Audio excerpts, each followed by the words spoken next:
खोजी चरवाहे के नाम पर हुआ नामकरण। गुलाम रसूल गालवन के नाम पर पड़ा नाम।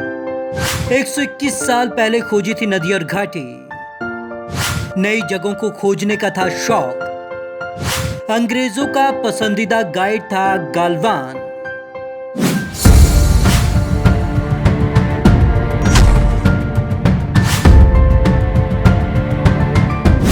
लद्दाख की गालवान घाटी में भारत और चीन की सेनाएं आमने सामने हैं। करीब 14,000 फीट की ऊंचाई और -20 डिग्री तक गिरने वाले तापमान में जवानों का सब्र टूट रहा है। यह जगह अक्साई चीन इलाके में आती है, जिस पर चीन बीते 70 साल से कब्जा जमाए हुए है। 1962 से लेकर 1975 तक भारत चीन के बीच जितने भी संघर्ष हुए, उनमें गालवान घाटी केंद्र रही। अब 45 साल बाद फिर से गालवान घाटी के हालात बेहद चिंताजनक बने हुए हैं। कैसे पड़ा गालवान नाम? गालवान घाटी का नाम लद्दाख के रहने वाले चरवाहे गुलाम रसूल गालवान के नाम पर रखा गया था। गुलाम रसूल ने इस पुस्तक के अध्याय द फाइट ऑफ चाइनीज में 20वीं सदी के ब्रिटिश भारत और चीनी साम्राज्य के बीच सीमा के बारे में बताया है। गालवान को था नई जगह खोजने का जुनून।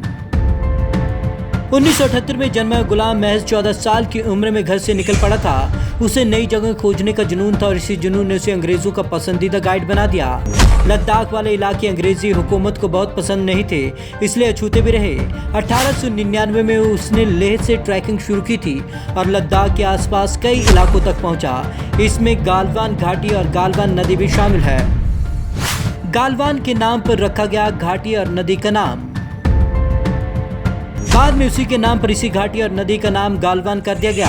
यह एक ऐतिहासिक घटना थी जब किसी नदी या एक चरवाहे के नाम पर रखा गया हो। अपनी गालवान पहचान के बारे में गुलाम ने किताब में माँ की सुनाई कहानी लिखी है, जिसमें बताया गया कि उस समय कश्मीर की वादियों में हिंदू महाराजाओं का राज था। उसके पिता का नाम कर्रा गालवन था। कर्रा का मतलब होता है काला और गालवन का अर्थ है डाकू। कर्रा अपने कबीले का रखवाला था। वह सिर्फ अमीरों के घरों को लूटता था और पैसे गरीबों में बांट देता। कुछ समय बाद उसे डोगरा राजा के सिपाहियों ने पकड़ लिया और मौत की सजा दे दी। इसके बाद गालवान कबीले के लोग लेह और बालिस्तान चले गए। कई गालवान चीन के शिजियांग प्रांत के याकर्न में जाकर बस गए। यूरोपियंस के पसंदीदा गाइड थे गालवान। गुलाम रसूल ने अपनी यात्रा की पूरी कहानी और अनुभव को एक किताब में शक्ल दी, जिसका नाम था सर्वेंट ऑफ साहिब्स। इस किताब की चर्चा इसलिए भी हुई थी क्योंकि गुलाम पढ़े लिखे नहीं थे। इसके बाद वह यूरोप से आने वाले खोजकर्ताओं के लिए गुलाम सबसे विश्वसनीय सहायक बन गए। फॉर सेकिंग पैराडाइज किताब के मुताबिक एक्सप्लोरर गुलाम रसूल 15 महीने की मध्य एशिया और तिब्बत की कठिन पैदल यात्रा के बाद 1885 में लेह पहुंचे थे। अंग्रेजों के साथ रहकर सीखी अंग्रेजी।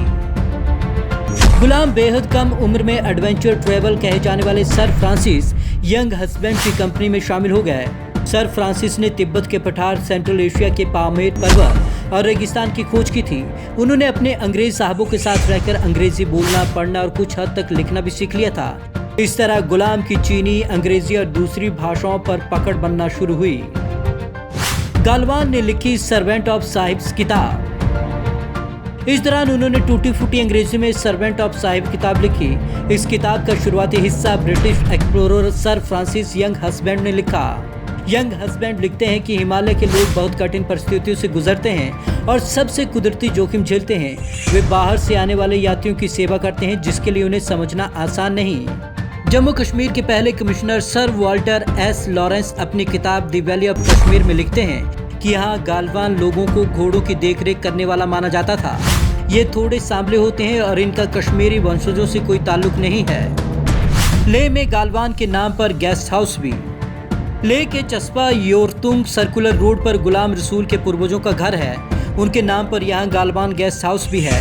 अभी यहाँ उनकी चौथी पीढ़ी के कुछ सदस्य रहते हैं। परिवारजन आने वालों को गुलाम रसूल के किस्से सुनाते हैं।